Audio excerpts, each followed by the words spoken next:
So ഇതാണ് അസ്യൂസിൻ്റെ വിവോബുക്ക് S14 OLED.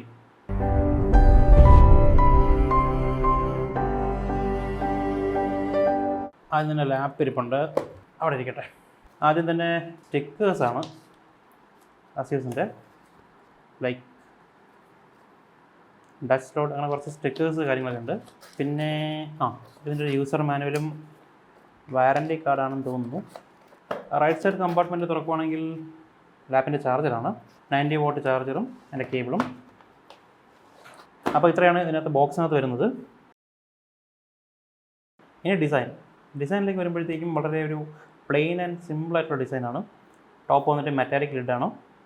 Metallic ലിഡിനകത്തൊരു അസ്യൂസിൻ്റെ ഒരു 3D projection emblem കൊടുത്തിട്ടുണ്ട്, അത് മാത്രമേ ഉള്ളൂ. പിന്നെ ബോട്ടം വരുമ്പോഴത്തേക്കും പ്ലാസ്റ്റിക് ബോഡിയാണ്. ബോട്ടം ഫയറിംഗ് സ്പീക്കേഴ്സ്, 2 സ്പീക്കറുണ്ട്. പിന്നെ ലെഫ്റ്റ് സൈഡിലായിട്ട് എൻ്റെ എയർ വെൻ്റ് വരുന്നുണ്ട്, സിംഗിൾ ഫാനാണ്. ഇനി ഇതിൻ്റെ IO പോർട്ട്സ് നോക്കാം. ലെഫ്റ്റ് സൈഡിൽ വന്നിട്ട് ഒരു USB 2.0, റൈറ്റ് സൈഡിൽ വരുമ്പോഴത്തേക്കും ഒരു ഓഡിയോ കോംബോ ജാക്ക്, ഒരു USB 3.2, 2 C ടൈപ്പ്, തണ്ടർബോൾട്ട് 4 ആണ് 2, പിന്നെ ഒരു HDMI 2.0. ക്രിയേറ്റേഴ്സിനെ ഫോക്കസ് ചെയ്ത് അസ്യൂസ് പുറത്തിറക്കുന്ന വിവോബുക്ക് സീരീസിലെ ഒരു മോഡലാണ് ഈ ഇരിക്കുന്നത്. എന്തുകൊണ്ട് ഇത് ക്രിയേറ്റേഴ്സിനെ ഫോക്കസ് ചെയ്യുന്നു എന്നുള്ളതിൻ്റെ പ്രധാനപ്പെട്ട 3 കാര്യങ്ങൾ. 1 ഇതിൻ്റെ SRGB, 2 ഇതിൻ്റെ ആസ്പെക്ട് റേഷ്യോ, 3 ഇതിൻ്റെ ബ്രൈറ്റ്നസ്. നമുക്കിത് ഡീറ്റെയിൽ ആയിട്ട് നോക്കാം. ഡിസ്പ്ലേ നമ്മൾ ഡീറ്റെയിൽ ആയിട്ട് നോക്കുമ്പോഴത്തേക്കും 14 ഇഞ്ചിൻ്റെ 2.8K OLED ഡിസ്പ്ലേ അതിനകത്ത് വരുന്നത്. 100% SRGBയും 600 ഹെർട്സിൻ്റെ പീക്ക് ബ്രൈറ്റ്നസ്സും 90 ഹെർട്സ് റിഫ്രഷ് റേറ്റുമാണ് ഈ ഡിസ്പ്ലേയുടെ മറ്റ് ഫീച്ചേഴ്സ്. അതുപോലെ തന്നെ ഇതിൻ്റെ ഹിഞ്ച് നമുക്കൊരു 180 ഡിഗ്രി വരെ ഓപ്പൺ ചെയ്യാൻ പറ്റുന്നതാണ്. പൊളം വാങ്ങി വെച്ച് 16:10 എന്ന ക്രിയേറ്റേഴ്സ് ആസ്പെക്ട് റേഷ്യോ ആണ് ഈ ഒരു ലാപ്ടോപ്പിനെ ക്രിയേറ്റേഴ്സ് കാറ്റഗറിയിലോട്ട് മൂവ് ചെയ്യുന്നത്.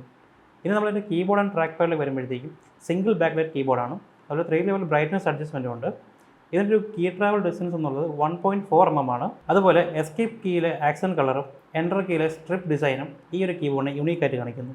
കീബോർഡിൽ എടുത്തു വരേണ്ട മറ്റൊരു ഫീച്ചർ എന്നത് ഫിംഗർ പ്രിൻറ്റ് ഇൻറ്റിഗ്രേറ്റ് ചെയ്തിട്ടുള്ള പവർ ബട്ടണാണ്. ട്രാക്ക് പാഡിലേക്ക് വരുമ്പോഴത്തേക്കും വളരെ സ്മൂത്തായിട്ടുള്ള ഒരു വൈഡർ ട്രാക്ക് പാഡാണ്. വിൻഡോസ് ജസ്റ്റേഴ്സും ഇനേബിൾ ആയിട്ടുണ്ട്. ക്യാമറയും മൈക്കും നോക്കുമ്പോഴത്തേക്കും ക്യാമറ വന്നിട്ടൊരു 720p നോർമൽ ക്യാമറ തന്നെയാണ്. ക്യാമറയിൽ എടുത്തു പറഞ്ഞ ഒരു ഫീച്ചർ ഇതിൻ്റെ ഒരു ഫിസിക്കൽ ഷട്ടർ എന്നുള്ളതാണ്. അതൊരു നൈസ് ഇന്നോവേറ്റീവ് ആണ്. അതുപോലെ തന്നെ mic AI noise cancellation enabled ആണ്. പെർഫോമൻസിലേക്ക് വരുമ്പോൾ ഇന്ത്യയിലെ i5 12th Gen 12500H എന്ന സീരീസ് പ്രോസറാണ് ഇത് വരുന്നത്. 12 കോറാണ് ഇതിനകത്ത് വരുന്നത്. അതുപോലെ തന്നെ ബേസ് സ്പീഡ് എന്നത് 2.5 GHz, മാക്സ് സ്പീഡ് എന്നത് 4.5 GHz ആണ്. അതുപോലെ തന്നെ ഗ്രാഫിക്സ് എന്നത് ഇന്ത്യയിലെ തന്നെ ഐറിസ് XE ഗ്രാഫിക്സ് ആണ്.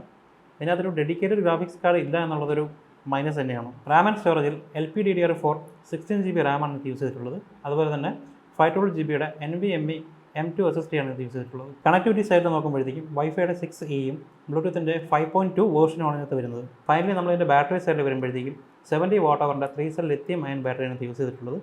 അതുപോലെ തന്നെ 90 വാട്ടിൻ്റെ AC അഡാപ്റ്ററും ഇൻബോക്സ് വരുന്നുണ്ട്.